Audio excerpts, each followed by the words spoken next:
Hello.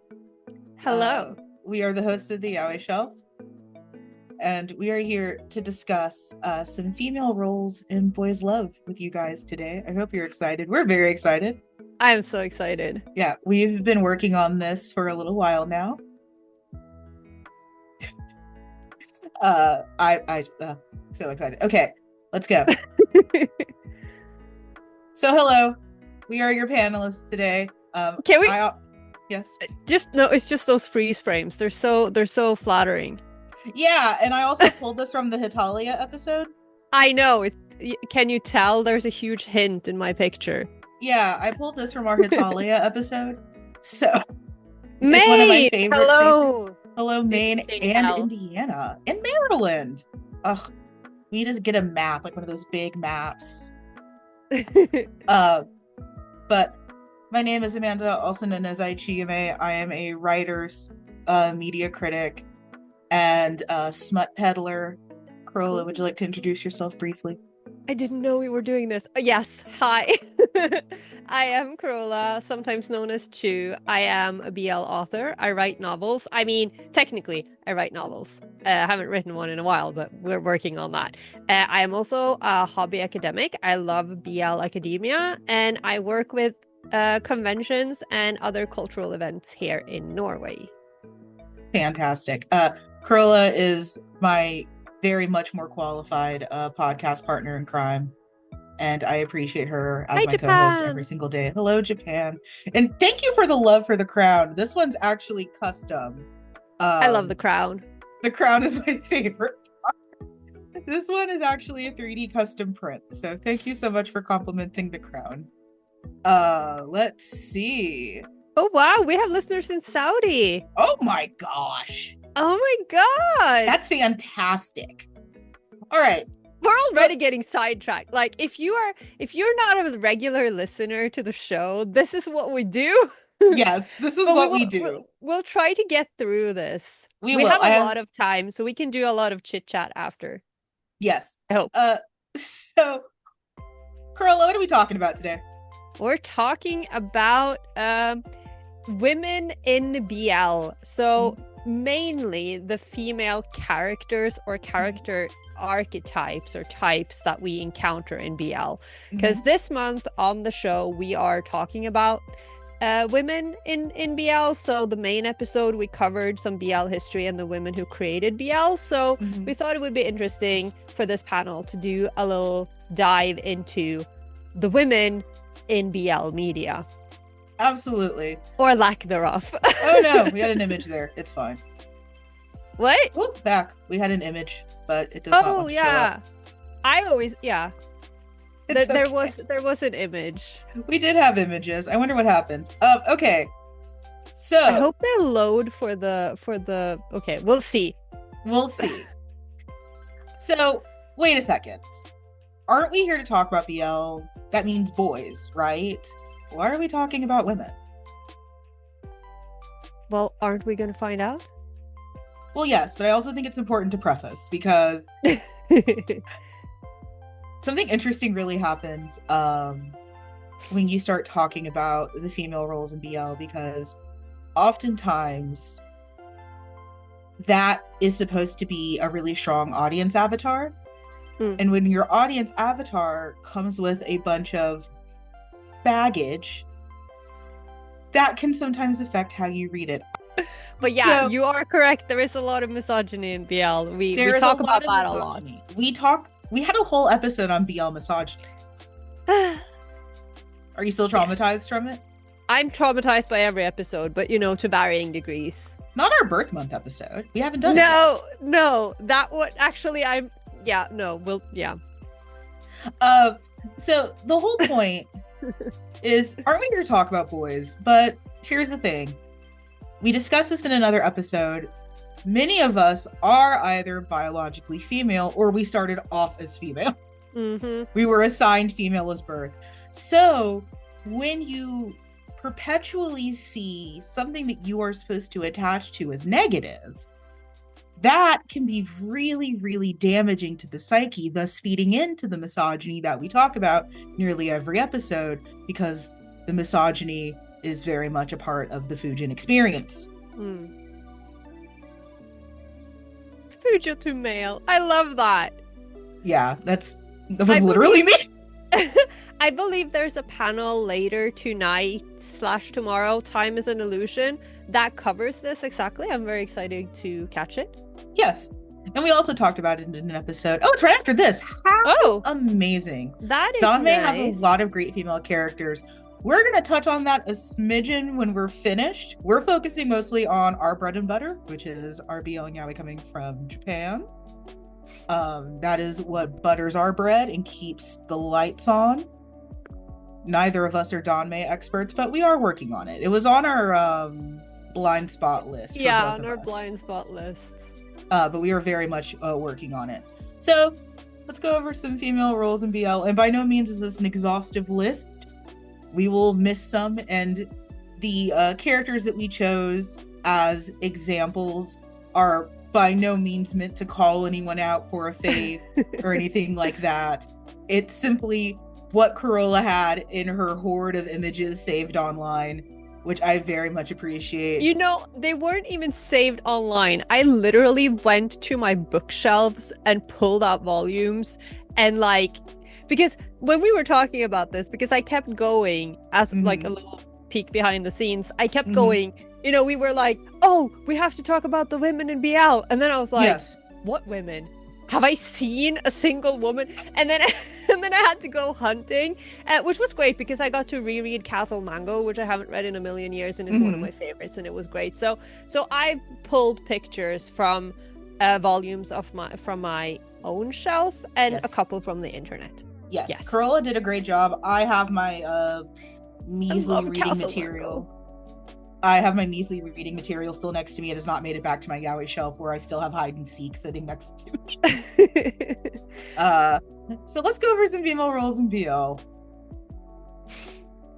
Starting with a character that Did you censor it? I had to. This is gonna go on YouTube later. All right. Yes, Jane Subete. Welcome to the Yaoishelf, and what might have been the most traumatizing episode that we did. When we went with the unsupportive mother, there could be only one choice, okay? Only one option. Is Jane Subete even BL? It's sure. BL adjacent. It's complicated because Jay's gender identity isn't it isn't fixed or set, fixed or confirmed, but it is BL adjacent. But we talked about it as part of our Nakamura Asumiko special.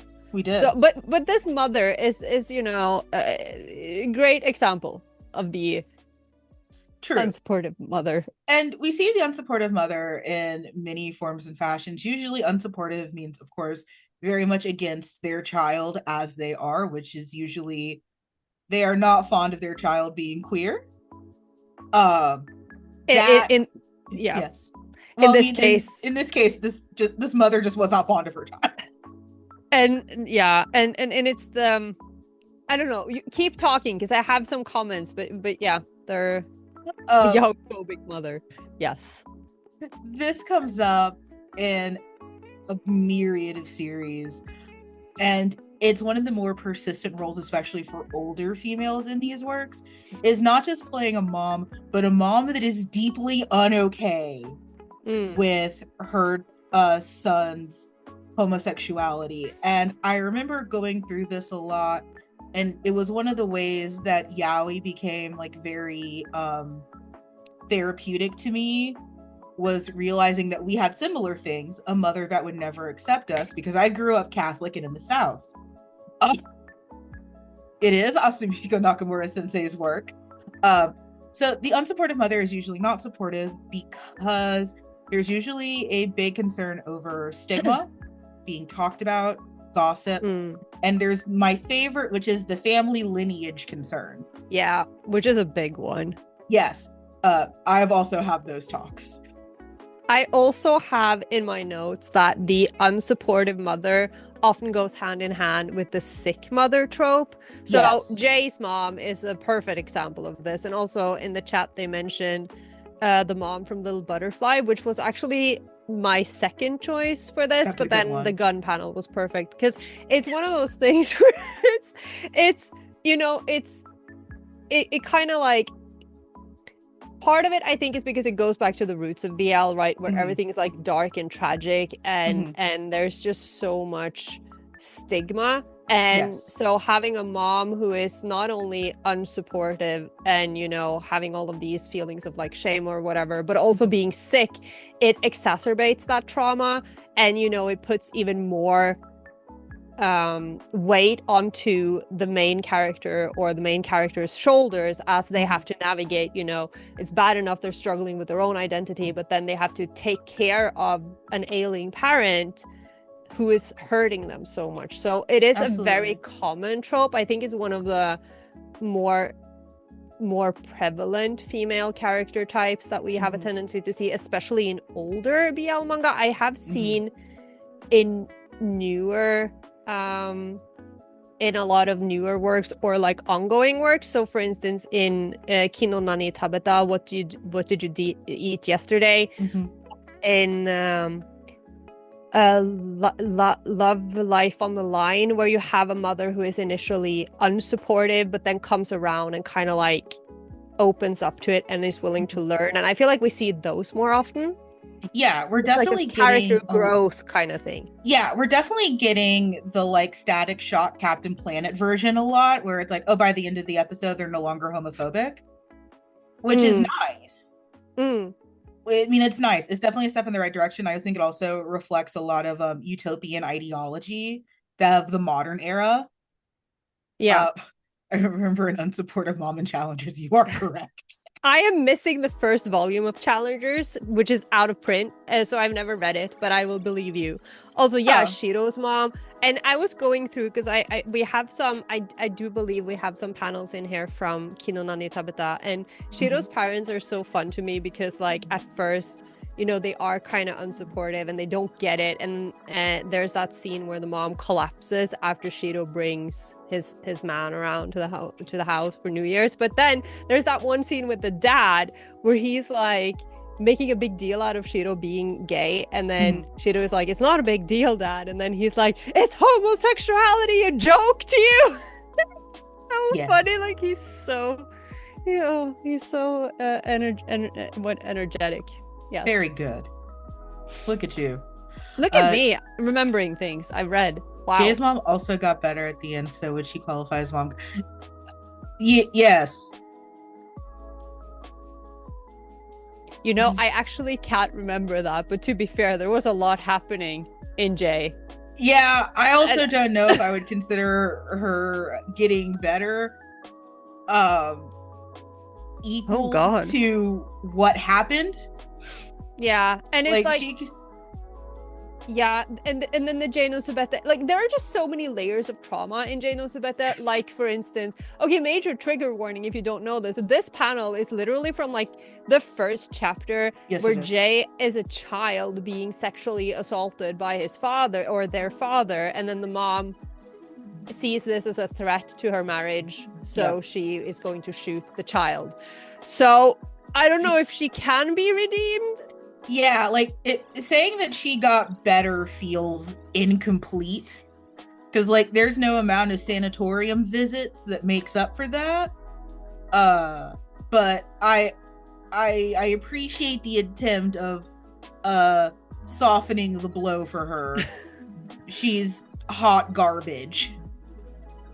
Hashtag it was a different time. Yeah, and also it is Nakamura sensei, so there's that.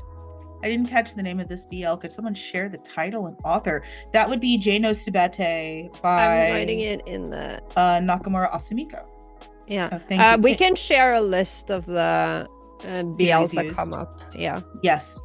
But the unsupportive mother, she's usually there to add conflict, and it's usually very lazy conflict, because being a female in this role typically means that the only kind of damage she can do is emotional, except for Jay's mom, who has a gun. But for the most part, God. but for the most part, yes, Jano Subete is a dead dove. It's the deadest dove. Yeah, beware of literally everything. Like when we say heed the tags. Yeah. Like, yeah. That dove could not be deader. Holy Christ. Oh my God. I'm so glad we opened up so strongly on this. Do you appreciate my attempts at censorship? It's beautiful, actually. Yeah, except for Jay's mom wasn't like most of them. They can only do psychic damage, except for Jay's mom. Yeah, yeah. They rarely have a weapon. They usually just use emotions, and sometimes they like slap them. Yeah, but then there's Jay's mom. Sometimes you get a firm slap across the face. Let's see. Aren't there female characters in Jealousy? Yes. Carola, are you ready to move on to our next female? Yes. When you say it like that, it sounds so female. Like role? Speaking of misogyny. Speaking of misogyny. We have the innocent wife or girlfriend. Oh dear. So the innocent wife or girlfriend is an interesting one because I don't think I anticipated for so many of my favorite BL's entire plots being hinged on affairs. Yeah, I think you've read a lot more of those than I have because I really do not like affairs and like NTR.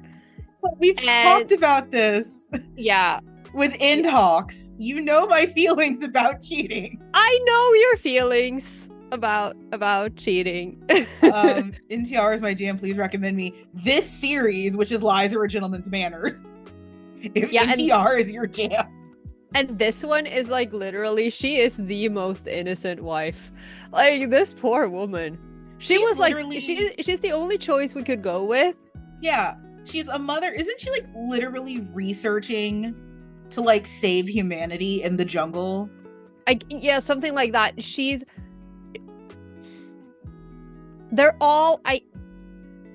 not that long since I read this, but obviously I can't retain anything. But like they are all like, you know, the main. Oh no, she just studied. I mean, studying apes is important. Yeah, right. Yeah, that's what she does, and she like wants to, you know, she wants to save the apes, you know, and like she's doing great things, and she's a great mom and a supportive. It's Lies Are a Gentleman's Manners. Correct. Who is the author again? Marta something. I don't remember. But the whole issue is that her husband, Dr. Paul Haskins, is a dirty, filthy whore cheater, even though I love that man and he looks great in a polo outfit. And then there's his affair partner, the poor boy in glasses over here, who doesn't know that his professor lover dude is actually happily married with child. This is the scene where he meets the wife for the first time. It's the scene that he meets the wife.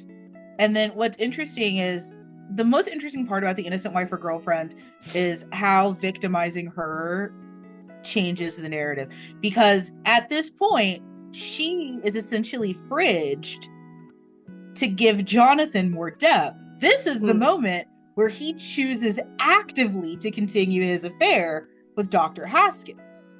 Yeah.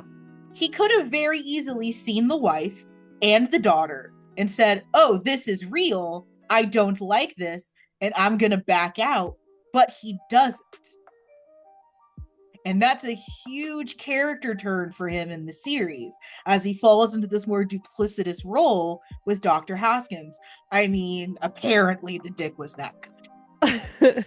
It usually is. I think that this character type, alongside, it kind of like mirrors. We have a couple of other slides that are similar, but I think because my notes are incredibly messy because I didn't put them in chronological order, so please do excuse me. But the wife is often villainized, and I think that anyone who has like been in the BL spaces for a very long time, like us, we've been there since 2004, and I've talked about this so much on the show, like back in the day when we were downloading crumbs off of Arden Fantasy and joining them with HD Split and the very Yeah. few live action BLs that existed. Hmm. They very often had, they were like the bare minimum of BL, but there was always like a love triangle and there was Yeah. always like two guys and a girl, and the Hmm. girl automatically gets villainized. So even Hmm. if the woman isn't doing anything wrong, it's like, I guess it's a form of internalized misogyny, but the fact that we're just like, because we're there to see the boys kiss and the Yeah. woman is in the way, so you automatically put all of the dislike and all of the unhappiness with the Yeah. narrative onto the female character. But it's also tying into, I think, strengthening a trope that I think is much more disliked in the West than it is traditionally in Japan, which is, you know, the classic theme of gay for you.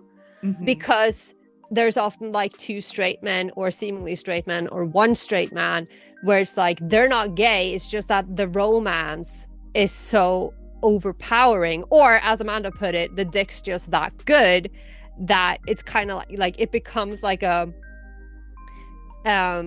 it's impossible to avoid it. So it kind of like, in order to deepen the relationship between two male leads, you need to throw a woman under the bus. Absolutely. And it's so unfortunate because usually this female character did nothing wrong. Yeah. Um But we would hate her for no reason because she was there. That's just well, and I remember like in my Yaoi history, she was one of the first times I actually felt guilt for a female character because I was raised in the old ways, so I saw her as another obstacle. Like, oh, get out of here. Yeah. But she was one of the first times it's like, oh, this is bad. Yeah, He's a like, bad guy. Yeah, and like the way that this is framed, it's so effective in this manga in particular, precisely because she is such a genuinely nice person. Mhm. And it's so obvious that she has done, not that we know of, she's done nothing.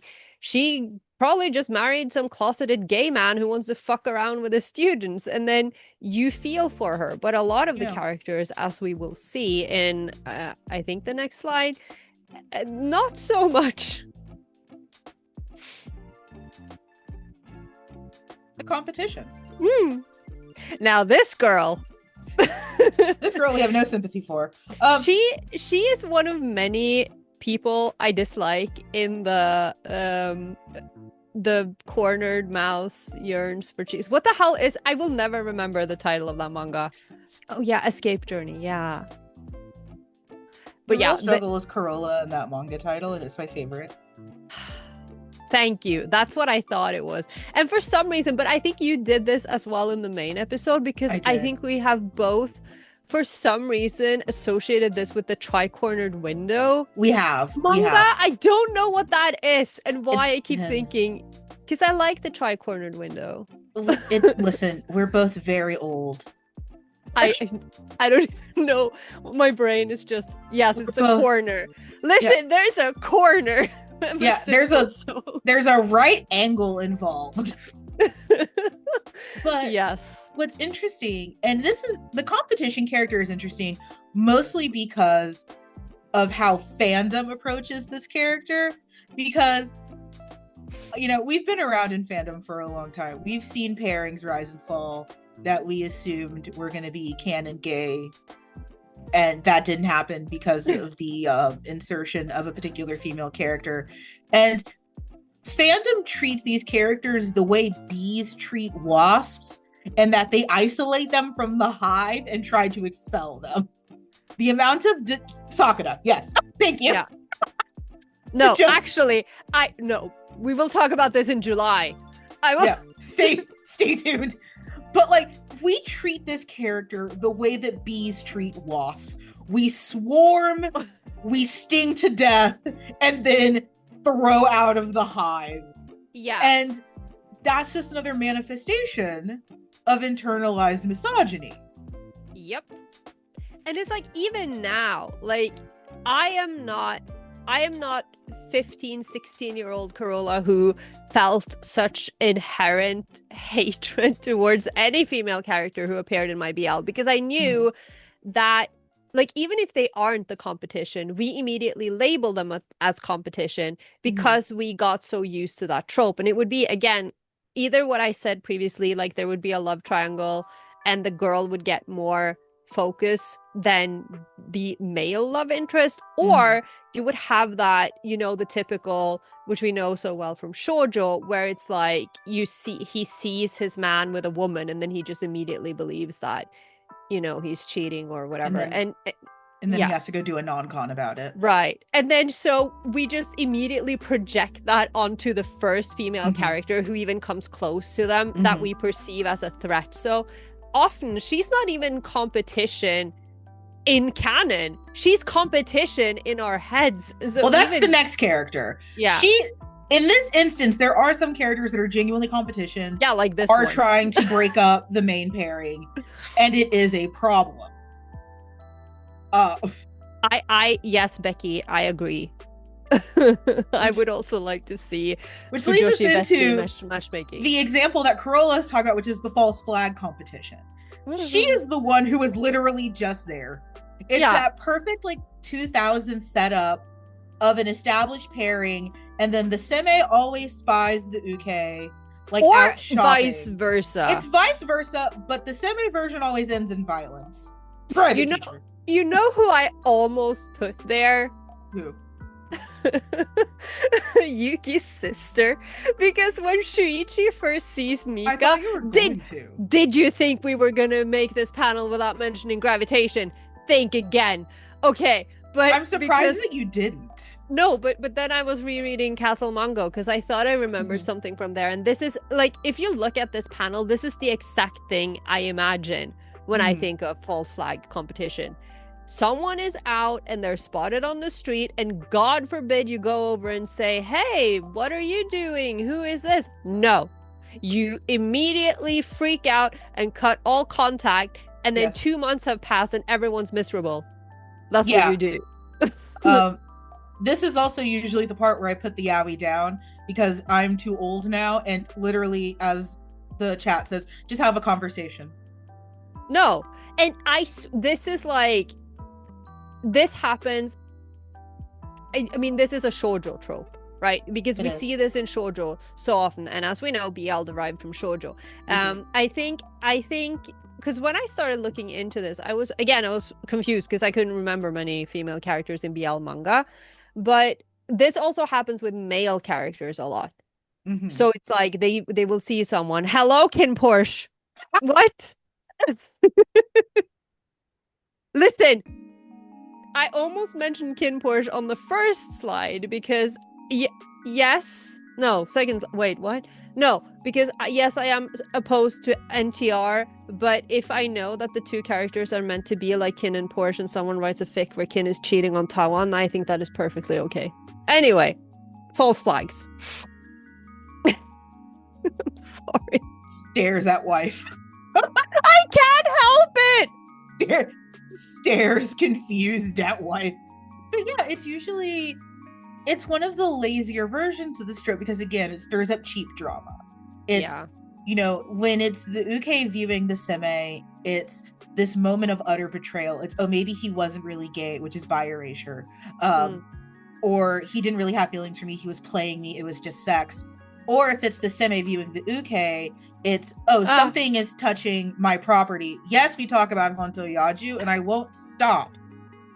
Lelouch has 2 hands. He does have 2 hands. And they're both for Suzaku. I don't know what you're talking about. I don't know who else it would be, but I am very one track. I think it's only like in recent times that my brain has opened up to, again, because we are maturing, which is one of the good things about being an older Fujin, right? That you kind of like your brain is working differently. So now I am more open to a lot of these character types that I didn't like. And also, everything doesn't have to be monogamous, but I do tend to prefer it that way. I do too. It's also, I agree with the chat talking about OT3s and poly shipping, which really helps. I think like there's only one series that I still rejected a little bit, but listen. Yes. July. That's all I'm saying. That's actually not it. But for me it is. Yeah. That's actually not the one that I still don't really polyship. If you guys can guess, I'll be very, very surprised. I also love a good OT3, but mostly the Yes. porny ones.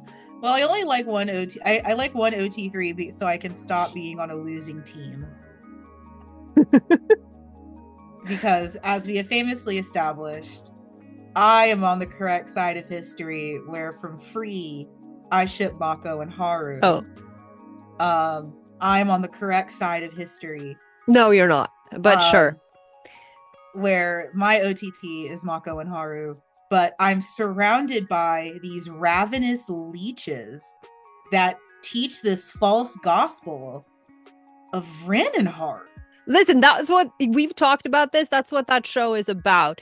Meanwhile, I am surrounded by the other people. Yeah. No, Rin Haru. No. Chat, can we? Yes! Damn it. We're winning. Chat, we're winning. Thank you. I'm surrounded by these heretics that has that's actually the fic that I'm working on publishing right now. I don't want to redo the tags, so hopefully that goes up tonight or tomorrow. Also, I love that screen name. If Makoto was Thank a you. Shipper too, I would have left. I would never. Okay, listen. We do love exactly. They can all have a play date together. So I will OT3 so I don't have to divorce my podcast wife. But I don't. Okay. And then we can throw in Sosuke just to keep me happy. No, he doesn't get to be there. He can go somewhere He else. has earned his place at the table. Leave him alone. I don't like him. I know. Anyways, but the false flag competition, it's lazy setup. It's to inflict max emotional damage onto. Yes, Somako, I'll get behind. Sorry. I will also get behind it, but I'm trying to prove a point here. I will also get behind that, but we don't have time to talk about that. It's I think what's frustrating is that it shows a lot of the weaknesses in writing. It's that this is such an easy setup, and sometimes that's necessary. Sometimes you just need someone to set up the ball so you can spike it. Haikyuu. Well, I mean, yes. There are 3 options here, you know? You want to cause unnecessary drama in any BL or shoujo. Mm-hmm. Here are your options. False flag competition. Mm-hmm. Amnesia. Mm-hmm. Or, you know, the someone has cancer or something and then lies about it to not hurt feelings. Yes, and I think those are your options. And I think one of the big reasons we brought this up is, as mentioned, this is one of the setups that most leads to violence in a lot of the series that we found were formative to us. Is that this setup, especially when it's supposedly the uke cheating, ends in a lot of domestic violence. Yeah. And and for such a cheap thing, it'd be one. Well, no, I'm not even going to say that. There is no reason to abuse your partner. Cheating is not one of them. Talking to your sister certainly isn't one either. Also, I think your relationship has other problems. If like you haven't like one thing is you're not communicating if you see something that like squicks you in the relationship, even if that relationship is new. But like if you don't even know that your partner has a sibling, right? You know, like you don't know the basics. Like get out of the bedroom and have a conversation, and then these things aren't gonna happen to you. Like I have male best friends. If whoever I'm dating doesn't know that my best friends are male, why are we dating? Yeah, and I have had this, like I have been the only girl in, you know, a friend group that has largely been, you know, men or like guys, like teenagers, and then later on like young adults. And one of my friends once, you know, he got a girlfriend, we became friends, we were friends, and then someone had told her that they'd seen her boyfriend walking around with a girl, and they were like, did you know? And she's like, what did this girl look like? And they described me, and she just started hysterically laughing because I am not a threat. And that is because sometimes we communicate. It is. Occasionally we do decide to communicate. And people can be friends without, having... Yeah. Too bad this doesn't happen to me. Oh my god. All right. The fruit fly. I'm so proud of this slide. You are... Please give my wife some credit. She was really cooking with this slide. This is a roll. Is that a sticker? It could be. It should be. We can work on that. Please let this be a sticker. The fruit fly has a much less flattering name in a lot of Western circles that we're not going to use because it involves a slur. But this is the character, and one that we primarily see in Western boys love, but is still worth mentioning, that collects gay men like infinity stones. Or they Pokemon. Or Pokemon, like has a gauntlet of rainbow stones. Yeah, of rainbow stones. Like there's a homosexual for each, finger. Yeah. Sex in the City comes to mind. It's like she basically has the entire queer eye. Yes. She has one for every occasion. Yes. Correct. I do mean that slur hack. But we're trying to be we're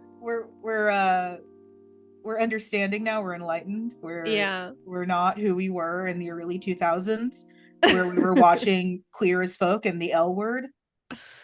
Do not talk to me about the L Word. I hate everyone in that show except Shane, my beloved. I'll say you love Shane. I was about to say.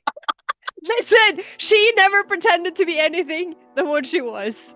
Yeah, and we're starting to see this character a little bit more in Japanese stories of like the person who is just obsessed with collecting marginalized groups as friends. Yeah, not to be confused with the Fujoshi.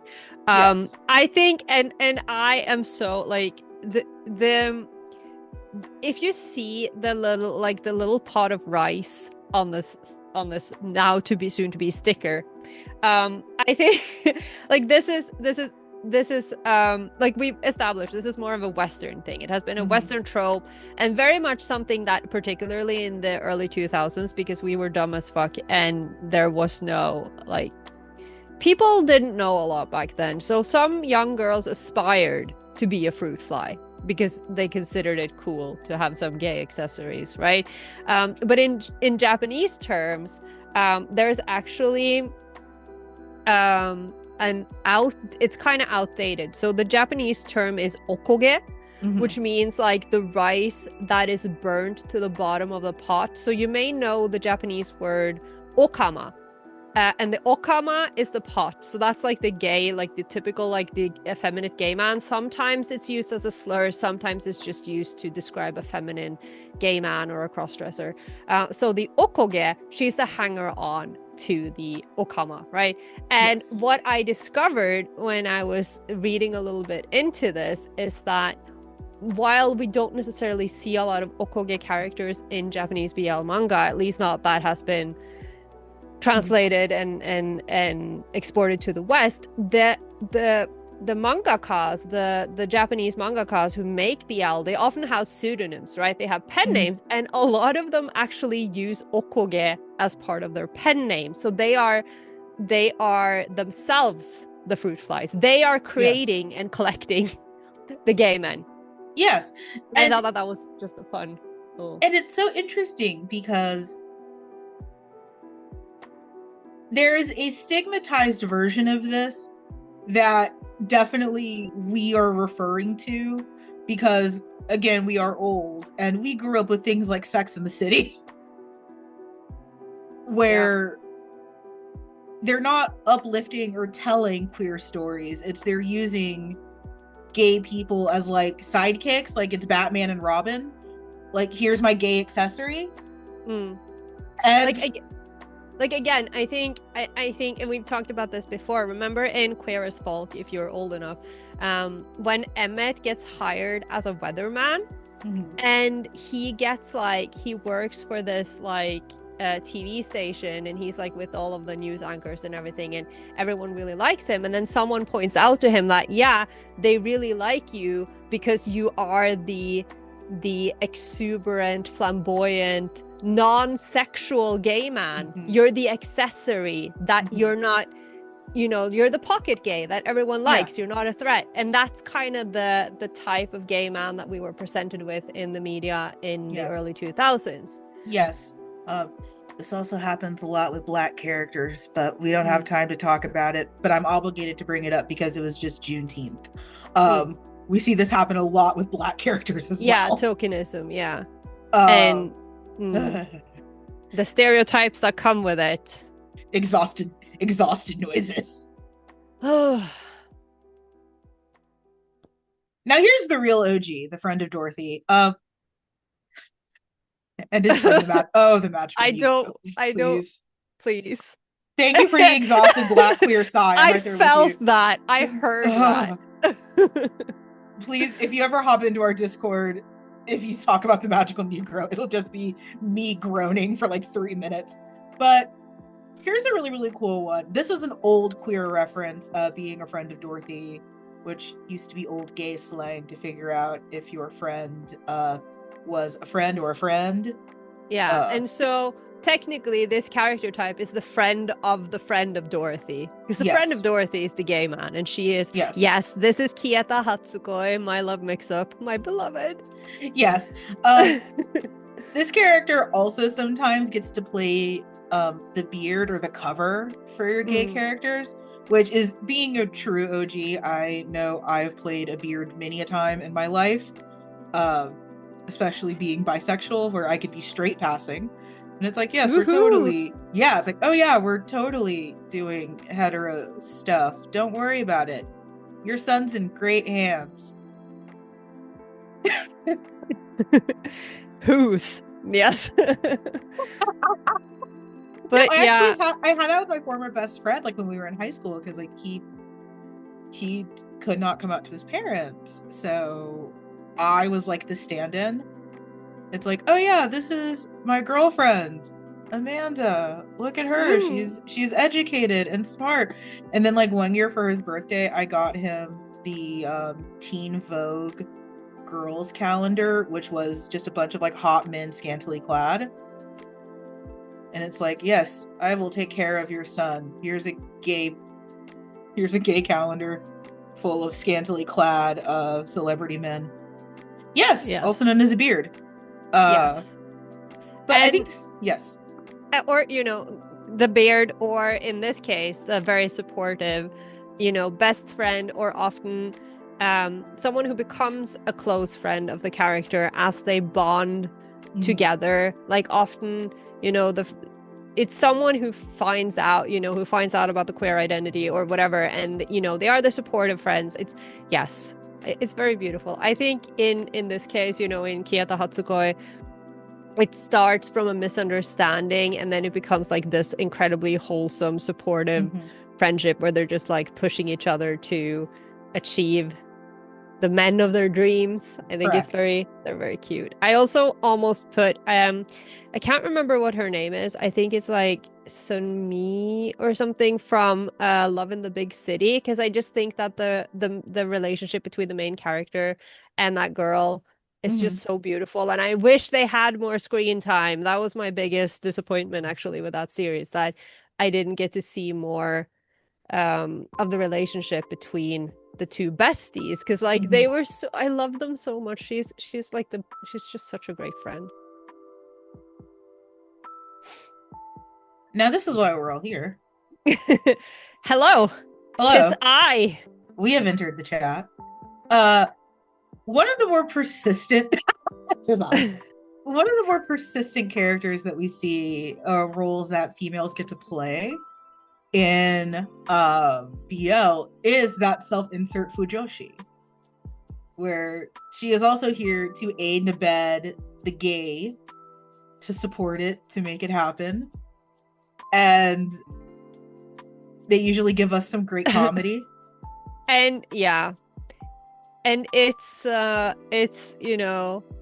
She is helping to make it. This is Kanako Ono from Genshiken. So Genshiken, the first series or the first season, is a lot more focused on male otaku, whereas the Genshiken Nidaime, the second series, is literally just fujoshi, and Yes. I recommend it so much. It's so good, and you have all of these different fujoshi types in there. But yeah, I was going to say that yes, she's trying to make it happen, but usually for herself, like for her own. Like obviously she wants the boys to be happy, but she also wants to enjoy the boys being happy. And I think, you know, a common theme on our podcast is talking about the fetishization of gay men. Even though it takes a year off of Carola's life every time I bring it up. But we have to talk about it. One of the reasons why, and I see this in the chat, is that this character can sometimes bring out really, really mixed feelings. Because sometimes it does feel too... so I will say this, oftentimes when I find the Fujoshi character in BL or something that is masquerading as BL, I usually just kind of get annoyed because it's like, I'm already here. I don't need help. I don't need help being pointed in the right direction of what to do. But they can also provide a good amount of levity and comedic support, which sometimes for these series is really necessary. Carola and I were just talking about some of the series that are like the foundational series of BL. And while they don't necessarily have this character type, a lot of these series are very sad and dour and depressing and have a lot going on. So in some stories, this character does provide a levity that kind of is necessary, but it also, like it does sometimes feel a little heavy-handed. It's like, I don't need your assistance. It's like Parks and Rec, where Ron Swanson goes into Lowe's and it's like, do you need help? I know more than you. That's me. But like, I think it's very interesting, like just looking at the chat, like just how many complex feelings this character brings out. Like we are all here, like we are all Fujin, right? But the thing is, again, bringing out my BL history, not that I think that if you are a Fujo, like you're at Citrus Con, you're at FujoCon, you're at these cons, you know what this is, right? But the origin of the word Fujoshi, like rotten woman, is it was originally used as a derogatory term towards the women who enjoyed predominantly BL, but has also been applied to other like nerdy type hobbies that women would have, where women would put their own pleasure and their own hobbies over what was expected of them. So the idea that the Fujoshi is spoiled for marriage, for instance, isn't necessarily because she's a pervert who enjoys gay sex. It's because she chooses something that gives her joy over what society expects from her, which is to focus on getting married and having children and being submissive in society. So when the Fujoshi reclaimed this, you know, we wear it now as a badge of pride. It's not really derogatory anymore. It can be used derogatorily, but it is worn as a badge of pride because, you know, we have reclaimed the identity. But at the same time, when you see, like, for instance, if you look at Genshiken, so the first season, there are the two Fujoshi. There's Kanako Ono, like Ono, who is on the picture. She's and she's a very chill Fujoshi. Like she likes her bald, muscular men, her wrestling type men, and she cosplays. Like that's her thing, and she reads doujin. But then later in the second season of the first series, Ogiue appears, and Ogiue is a typical, like, stereotypical Fujoshi character from the early 2000s who she has her Fujo goggles on, she sees gay everywhere, she ships all the guys with the other guys, and she draws it, but she's the self-loathing Fujoshi. She loves BL and loves homosexuality and the appeal of it, but she hates herself for it. She thinks she's disgusting, she's ashamed of it, she doesn't want to talk about it and acknowledge it. And I think that the self-loathing Fujoshi, you know, she reaches back into that misogyny and into that idea that female sexuality and female want is wrong. Yes. that is a bad thing. And you see that in Fujoshi characters like Ogiue or like what's her name in Barakamon. Like she's such a Yes. funny character, but she has that. Um and so you see a lot of like often they're very over the top, like the Mm-hmm. girls in Kiss Him Not Me. Mm-hmm. Which by the way, I would love Kiss Him Not Me so much. Which I do because it's Junko and I love Junko, but I particularly don't like the anime because I don't understand why, it's that whole thing where, oh, she's overweight and then now all of a sudden she's hot. So she's hot because she's skinny. And also, by the way, her voice changes because apparently you have to have an ugly voice. Like, I just really don't like that. But aside from that, I really like Kiss Him Not Me. And those Fujin characters are just so, they're so over the top, but it's also Mm-hmm. very relatable for, the fun aspect of being a Mm-hmm. fan. But also the more like, we've all been there when we didn't know what a Fujoshi was, when we called ourselves Yaoi fangirls and we tried to force our male friends to kiss each other. We were there, we were cringe. It's a little bit of that. Stares at Yaoi paddle in the I corner. don't want to talk about it. You have to talk about the Yaoi paddle. It's a part No, of I our meant, history. yes, no, but I don't want to talk about who I was at 15. Like, Oh, I don't regret a lot of things, but me, at a certain point, that was horrible. And I agreed. apologize to all the men in my life who were subjected to it. Also, to all the older Fujin that I just gave war flashbacks to discussing Yaoi paddles. I apologize. Mm, But they're a part of our history. We can't ignore them. no. Oh, Fujin money. The exposition, Akasa! Favorites because There's she, like, yes. I'm just like trying to read the chat while also keeping my focus. But it's just so interesting to see what people. This is a character that we see appear a lot, especially in older series, but we do see them occasionally popping up in newer series. Where this is literally just the person to be at first completely outraged and have to have the concept of homosexuality explained to them. And then it is their job to be the teacher and disperser of that knowledge. This is probably one of my favorite ways of dealing with that trope of just like the absolutely baffled woman who doesn't even know what gay as a concept is and are shocked to hear it. And I will say this. I prefer the exposition Okasan or grandma or whatever to when they do it through one of the male characters. Because I think the manga is Kino Nani Tabeta. So this is what did you eat yesterday? Yeah. So because a lot of the time, if it's not the exposition Okasan, you often have the exposition through, again, one of my favorite, not favorite, uke stereotypes.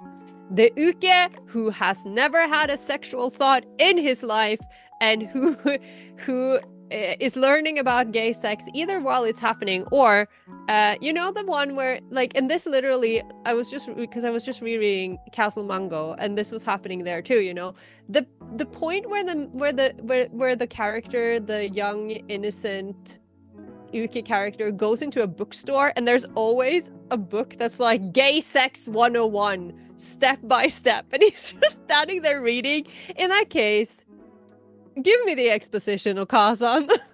Yeah, I have a much easier time with like the exposition grandmother. What is this feeling? Than like the uke who has apparently never once had a sexual thought and is learning.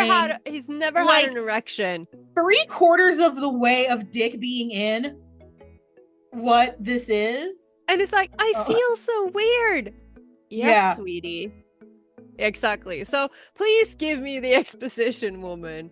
Yeah, we'll take her. She's usually, again, there to be kind of audience stand-in just in case you are reading BL and you also don't understand about actual homosexual relationships, because I remember that being a concern during like the first wave of being a Fujoshi was oh, we're just dirty fetishizers. We like all of this fictional gay sex, but we don't know anything about actual gays, as if we were all 100% straight back then.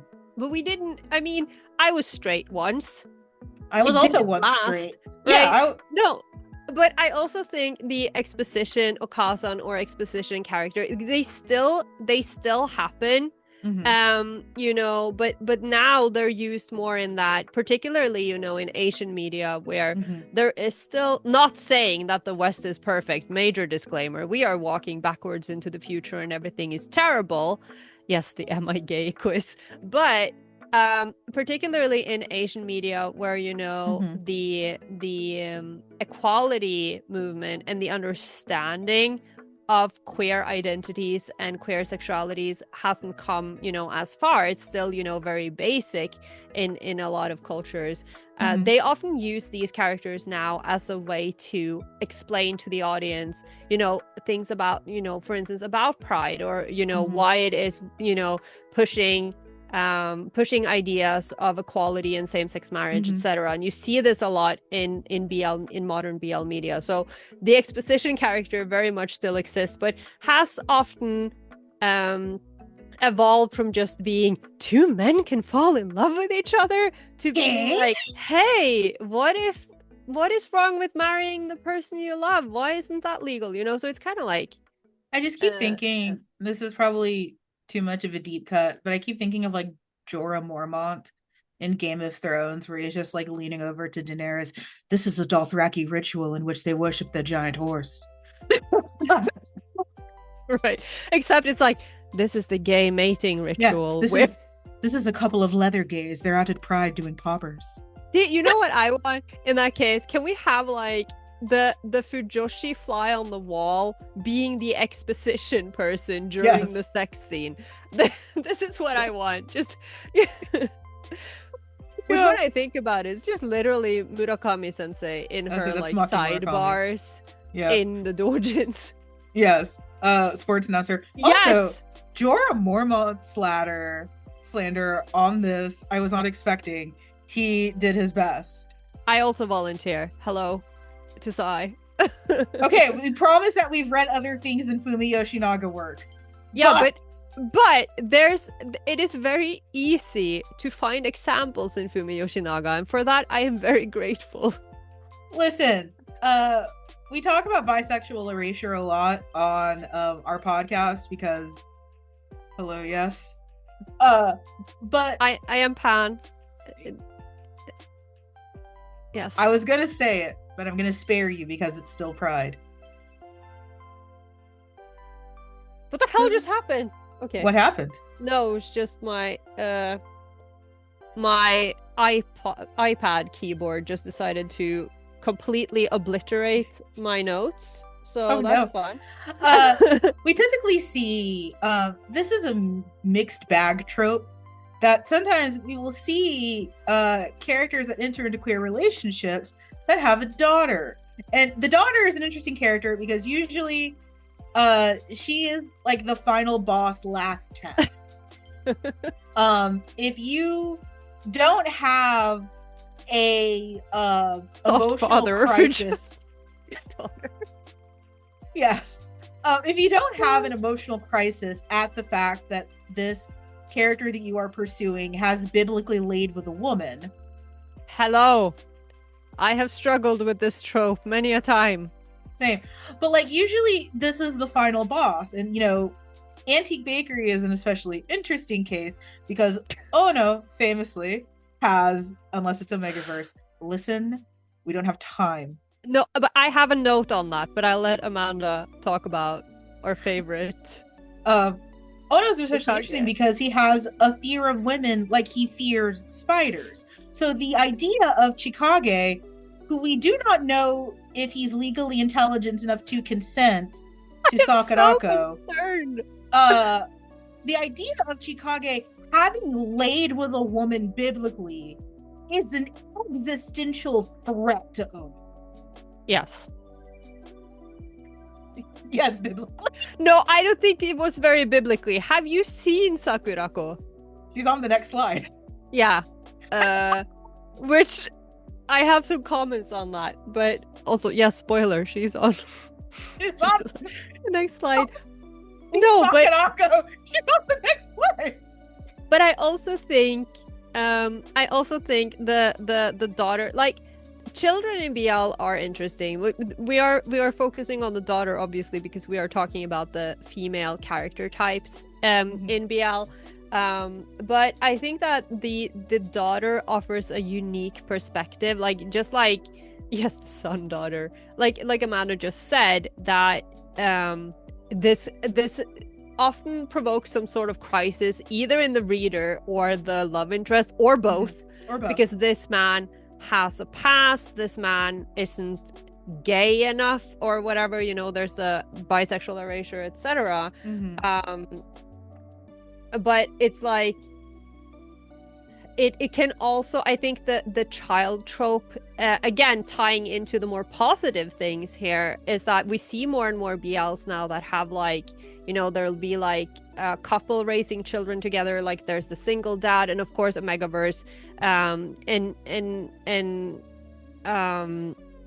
like these, or just like these father figures or older brother figures, like there are like a lot of family units with children now, and it offers this unique perspective where, you know, again, using BL as a vessel to kind of show the world that, hey, you know, they are just regular people and they have families, just like everyone else. But also with small children, you typically demystify a lot of the like mysteries of gayness, because children will ask questions, or children will be asked questions, so that, you know, having a child as, again, can, you know, the child can also be used as an exposition character in many ways, because they can explain that, oh yeah, my dad used to be married to this woman, but then he likes men, so now, you know, whatever. It's like they can be used in various ways. Oh my god. Daddy, are you a thought is my favorite. I just imagine her just imagine Deko-chan saying that. Father, are you a whore? But then, of course, it can offer a challenge, like you said, and it can be paired with other tropes, positively and negatively. It can be the exposition Okasan or the exposition daughter. It can be the competition. You know, it's kind of like, oh, and what about, I saw you with a woman? That was my daughter. That was my daughter from a previous marriage. My wife died tragically that was my in a car daughter. accident. That was my thought daughter. But yeah, like this is usually like the final boss. I mean, when you think about Antique Bakery, this is one of the last major points of conflict if the only arc you're paying attention to is Ono and Chikage. Oh. Baby wires. No. What is happening in the chat? I look away for 2 seconds. Our favorite slide. Are you sure? Yes. You know, I think one thing that is interesting about Sakurako, and it's like, I don't want to, for those who don't go here and haven't heard us talking about Sakurako for 7,000 episodes, she's on the left. She's the one who was in a hurry. And I think it's interesting, like, I'm not saying that because that would be misogynistic to say that femininity looks a certain way and that all women have to look a certain way, but don't you think that Sakurako is kind of masculine? That's why I love her. If you slap a blonde wig on that, she's Yuki Eri. I think this is how she got Chikage to agree, actually. Maybe he thought well, because you know who she looks like? She looks like Tachibana. Yes. So he has a type. So if that's how it happened, where Chikage was just she was the sim. It absolutely was. Like, literally, the rest of that subtitle is like, back then I was in a hurry. I just needed some sperm. Yeah. So she just picked Chikage because he was hot. Yeah, she picked Chikage because he was hot and figured that her intelligence would win over. But the child got both Chikage's looks. Yeah, the child and Chikage's brain. Got Chikage's looks and brain. So is dumb as a doornail. I love her. I love her. She's an icon. But the problematic fave, listen, Yaoi and BLs are full of some female characters that are checks notes hot garbage. But usually Like because of a the way, lot of yes, characters, period, who are hot garbage. I yeah. love that personally. OMG spoilers. No, the spoiler is Yoshiki Kitazawa. Ugh! Well, Oh, okay. Curl, at a certain point, we have to acknowledge we love her. We talk I, d- about her every day. I just think no, but I talked about if anyone attended my gravitation panel a few years ago, I did go a little into Yoshiki Kitazawa. I can't really remember most of what I said, but yeah, she deserved better, I think. We're running out of time, so I withhold comment on that. But there are plenty of women in these roles that end up being a problematic fave. And listen, we are not the type to tell anyone that they can't stand a problematic fave. Literally, if either of us ever tried to judge anyone, just tell us to stop. Bring up last year's Shao Tucker fiasco. Listen, I don't get to judge anyone. Yeah. I maybe I do, but not in like I sometimes do quietly inside of myself because I'm not a horrible anti, but you do you. Because I sure as hell have some horrible men in my catalog of favorites. Also, please appreciate how deeply bisexual I am. I'm like, I forgot that Yes. Yoshiki had some knockin' hooters. I have so many questions about her. Like, just in general. We don't have time. No, I know. But we had to mention them because Yes. yeah.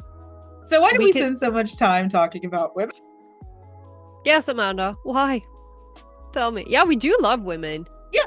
Well, and that's the thing. Like we mentioned at the top of the panel, many of us are or started out as women. I am female assigned at birth. You know, many of us end up when we're reading BL. I love women. I also love women. We still find ourselves looking to these female characters for our place. And when it is nothing but negativity projected, that can have effects on us. So I think it's important to celebrate and acknowledge the limitations that females can have in BL as some of the main consumers and producers in this world. Because one thing I know is that a lot of the internalized misogyny I had being raised in the South, being raised Roman Catholic, you can see it in my work. It oozes out of my fiction like the hot Tim Curry monster from Fern Gully. Oh my God. There it is. Why is he so hot? I mean, you're not wrong. So about the oozing. about the ooze monster. Hexes. Yeah, same as Hexus, and he has the best song in the movie. I have to rewatch that. I haven't seen it since I was a child, and it was dubbed in Norwegian, so you know. No, it has to be Tim Curry. Yeah, I was robbed. Yeah, no, you have to get the Tim Curry version. He eats up. He's literally just playing Frankenfurter, but for children. Are you saying Frankenfurter isn't for children? Listen, Sweet I live in transvestites for the children. I live in Texas, and we have a lot of conversations about drag sexualizing children. This might be problematic. I do worry about Frankenfurter for children. At the risk of sounding like Greg Abbott, I do have some concerns about Frankenfurter for children. So we spend all this time talking about women because at the end of the day, it means that we're talking about us and who we are / who we were. I don't like him, trust me. But yes, also side note, fuck Greg Abbott. But okay, shout out to the tree. I fucking can't with you. But we spent all this time because it affects how we still read BL, how we look at BL, how we look at and produce these works, and how we look at ourselves. So it's important to have these conversations, considering that it's still a part of us. Yeah. And you know, one thing that we didn't touch upon that I guess I don't know, it's not so much a character type as it is a trope Mm-hmm. that is often presented in BL. And I think, and it comes from like, I think it comes from like misconstrued ideas of what Mm-hmm. gayness really is. Like in the West, I think we have this idea, or like I say we as if I have this idea. So, I are do not. you Okay. speaking But like, French again? What do you mean we? no, not we, no. The idea that feminists, and especially lesbian feminists or just lesbians, hate women, hate men, right? Yeah. So in Japan and yes, my dark past is coming out. But then in Japan, and particularly in a lot of older BL, you often see this idea that a man is gay because he hates women. And we talked about this in the antique bakery special, because Mm-hmm. Ono has this fear of women, and they kind of tie into this. Obviously he has some serious trauma, but you very often find this kind of like strange and lazy explanation for gayness, in that oh, he was traumatized by a woman, or he just doesn't like them and therefore he's gay. And it's like that tends to also be reflected in a lot of these characters. Mm-hmm. Historically, because I don't think it happens so much anymore, but I think it's worth mentioning just while we're like closing it out, since it didn't come up. Yeah, the misogynistic gay. Yeah, and we talk about that more on our podcast, which, shameless plug, hello. If you like more chaos like this, you may do so by joining us over on the Yaoishelf. Grab a seat and relax. We talk about fandom culture, academics, and everything related to the BL and Yaoi space. Carola is the best co-host I could have ever asked for, even when she wants me to do very elaborate makeup for Halloween. Listen,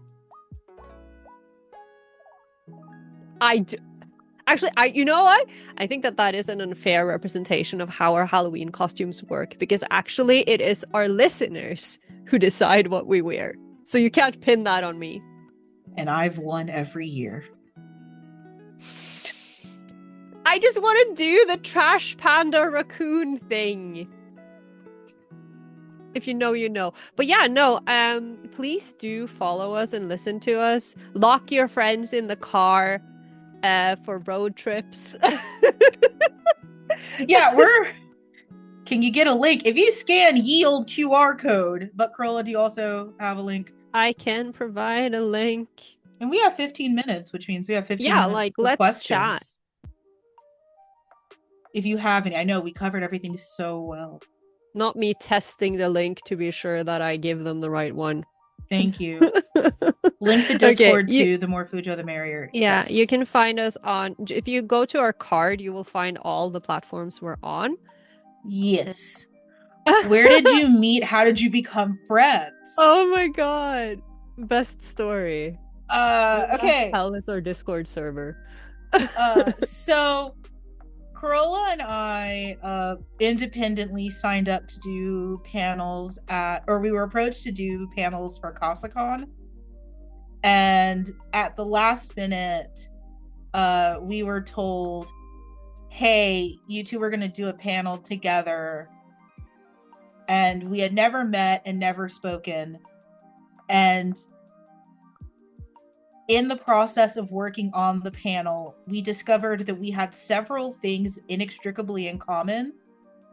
And we determined that we are the same person in different fonts. Yes, very different fonts in some cases.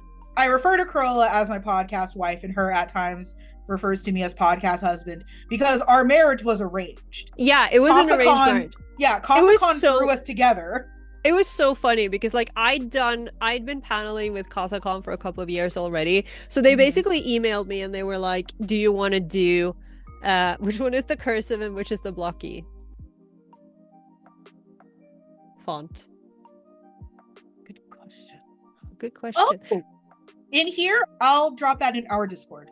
Yeah. Okay. So So yeah, no, so the organizers for CasaCon emailed me earlier Mhm. and they were like, do you want to panel with us again this year? And I was like, sure, but I don't have any ideas. Like, is there anything you want me to about? Mhm. And then I was after a while they sent me an email and they had like CC'd Amanda and they were Mhm. like, you both know about BL, talk to each other, Figure it make a out. panel.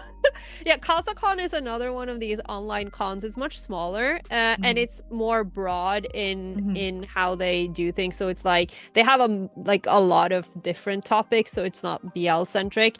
And they are Discord based. So they have I have a wife. I just want to point Yeah, Carola has an actual wife. but yeah, they are a Discord based con. They used to be twice a year. They started during COVID. Now I think they're only in December. Mhm. But yeah.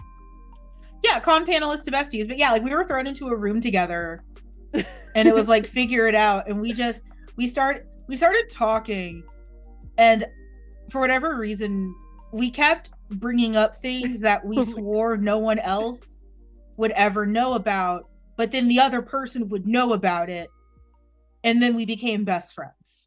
And then it was like initially after the panel, right? Amanda asked me if I wanted to be a guest on the show because she was already doing the Yaoishelf. Oh, the gravitation was a big part of it. That was one of our major bonding moments. Gravitation was a huge one. But yeah, I was doing the Yaoishelf, and I had a previous co-host that left, and I knew I wanted to keep the show going. And then I just met this awesome person, Carola, and I was like, "Oh, hey, what about this?" And I asked So, Carola to be my co-host. and after some dilly-dallying, I said yes. Yes. BL truly bringing people together. Bickering about gravitation has kept us Yes. together since I said yes. It She was did say very yes. romantic. It was on Discord. It was not romantic at all. It was super romantic because I was like, because I was dragging it out because I really didn't know if I had, Were if I you? had, if I could do it because I am perpetually burnt out. Okay, like I'm really Yes. tired, and I didn't know if I could commit to it. But then I was also very tempted. So after thinking it over, we were talking, and I was like, "But we're gonna make a podcast, aren't we?" And then Literally, Amanda she just does the melted. most uke thing I've ever seen, where I was like, okay, well, I appreciate that you've been going through all this. Thank you. And then she's like, but wait a minute, when are we recording? And it's like, what? It's like, when are we recording the podcast? It's like,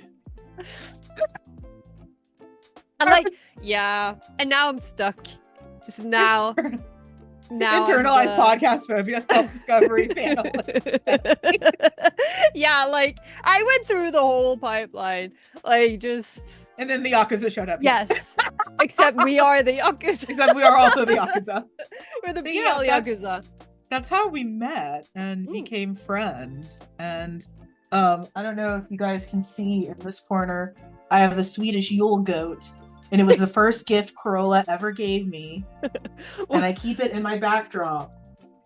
Yes, we very much bonded over the Swedish Yule. What No, do you we want bonded me over the Swedish Yule goat burning down every year. Be specific. We didn't bond over the fucking goat. We bonded over arson. Yes. What do you want me to say about Shuichi 53? 53? 53? Aggravating.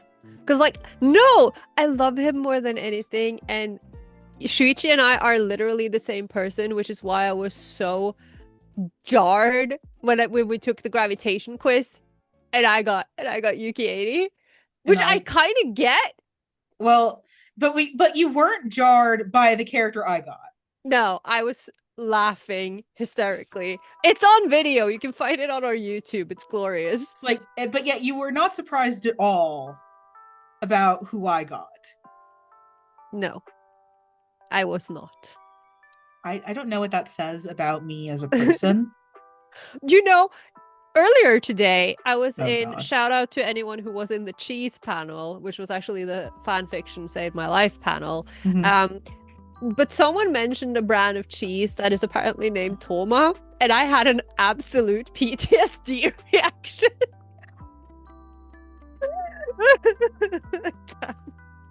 I cosplayed him once. and it was the best. Uh, did all ukes descend from Suichi? Y'all's meet cute reminded of my meet cute. We did have a meet cute. Um, no, all Ukes descended from Gilbert. Gilbert, I guess, maybe? Yes. Um, let's see. I would love to know your favorite female characters in BL. Yes, it's being recorded. Uh, Oh, in BL manga? Excuse me while I forget every single thing I've Sakurako. ever read. I'm rereading Kazuki right now, and I feel like I've never read it before in my life. But I think it's a better translation. No, I love Sakurako so much. In Antique Bakery, I love what she stands for. I do have questions about how Chikage can consent, but I just love her character. She's literally Eri Yuki, so there was no reason why I wasn't going to love her. Oh, I just no, but it's just because I forget everything, and also because I haven't. It's been a while since I read manga, so or like yeah, so like I just watch series at the moment. So like she I watches Ken Porsche daily. okay, yes, but there Yeah, are no women in Kin Porsche. I'm just saying. So I'm no, just saying. actually, Yok, Mama Yok. But no, I it's not a manga, but I've been rewatching my beloved Between Us, the Thai drama, and Manao from Between Us and Until We Meet Again is just she's best girl. And if someone doesn't give Sammy a main role in anything soon, I will kill myself. Like she is so I love her so much. I also want to say, what is it? Oh my God. Yes, Sammy.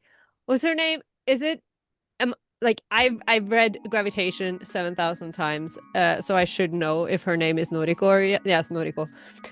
I have to mention Noriko from Gravitation, okay? She's a great female character and I love You her. don't have to mention anything, but I'll Yes, allow it. Erika! Erika! But yeah, in Kim Porsche, it's Porsche's not Attic mom, but the other mom. Yok is a great character. I love her. Not the attic wife. Oh, there is an ad. If you'd watched more than one episode, Amanda. Girl, you've asked so much of me. Yes. And I only made you listen to Omegaverse once. Sister. Yeah, that was a lot. There are a lot of good characters, female characters in BL. It's just that whenever someone asks me a question like this, I immediately forget everything I've ever read, ever. I think that's the nature of being a BL fan. And like we talked about this, if you watch our channel intro, we talk about this. Yes. Can I be self-indulgent for 2 seconds? Because I have in 2021, I published a novel. Yes, name a woman. Huh? And my boy Noah, who's the main character in Change of Heart, his best friend Mari. I love her. I wrote her. I'm allowed to love her. She's wonderful and I adore her. I realize now, by knowing you, I am somehow going to end up in one of your novels. Maybe. If I ever write another one. Screams. I will say I did make Carola a cameo character in one of my fanfic. So I've already fulfilled my half of the bargain. Did you? Maybe I can put you in the in my ghost husband series. Because we both like Eerie Query? Yes, it would be a nice homage. You can meet my ghost twink. He's a menace. I do love a ghost twink. Thank you for 5. Oh my God. Any other questions? Anything you burn with at the end? Anything you burn? Burn with. In Norwegian, we say å brenne inne med, to burn in with, if you have a question that you're sitting on. Everyone's mentioning all of these books that I have on my shelf that I have yet to read because I am a loser. Any in-person cons you're going to? Hello, I was just put on the wait list to be a panelist at Colossal Con in I think it's Round Rock, Texas. So I'll be announcing that if I get in, but I'm waitlisted. Ooh. I love the idea of Colossal Con, real life free con. I, of course, No, I will not go to America. I, of course, will be at Torocon in Norway in August because I am an organizer and I don't Mhm. have a choice, and my entire life circulates around that con. I mean, I you could could have fly me been, in for that. yeah, if we had any money. Um, I could have been at a real life con this weekend, actually, but I chose to be here instead. And if Citrus Con will have us, of course, we're going to Yeah, be if back. Citrus Con will have us, we'll be back. But Yes, come to Norway. I promise it's oh, great. we'll have you. That felt like a threat. I love it. Ooh. Ooh, I feel like a scandalized 90s UK. Oh my God. But Take me, I'm yours. yes, I if you ever want to come, I Oh, I want to want to go to go to YCon. YCon. Yeah, Please invite us to YCon. please. I I want would to go. like even if we just got to do like a digital thing, I would love to be Yeah, part of we it. are Like so down. honestly, Please invite us to YCon. Um, I learned French from watching Hitalia. I So had I French for 3 years in school. I don't know anything. I can, however, say mon I learned fleur est pot est morte. yeah, My I potted learned plant is French dead. uh from being a France main. So I have been preparing for this moment my entire life. I But can't yes, speak French to save my life, but I would love to go. yes, please invite us. I have a current passport and I promise not to put another lock on that bridge. Uh, but yes, if you like this level of chaos, feel free to give a listen to our podcast. It is much of the same. Our most recent episode again was on the women who created BL. So we have a theme going on. Carola, would you like to tell these new potential listeners what we're covering for our birth month? Yes. Okay. So Amanda and I are both born in July. So our birthdays are coming up, and I'm like low key panicking about it. However, we are going to be talking about my favorite thing in this entire world, which is Sasunaru, the ultimate OTP. I have been preparing for this my entire fucking life. So Yep. please join us in So we're July. doing an entire Sasunaru episode in I will July. probably cry. So if you want to look forward to that and listen to our backlog, give us a shout over at the Yaoishelf. And I see all these people who have joined our Discord. Wow. I'm excited. Thank you so much. Thank you so much. And also feel free to follow us on our own socials as well for whatever projects we do on our own. Yeah, like the fan fiction I'm working on publishing. And the books that I hopefully will publish. I'm working on republishing some of my older novels. They're getting some tender love and care to get a reissue. So Yeah, Curl is an that's actual author, so her work is more important. shut up. You're a great writer. I will not stand for such slander. Thank you guys so Thank you much. so much for joining us. This was amazing. I had a And blast. thank you, Citrus Com, for having us back. We love it here.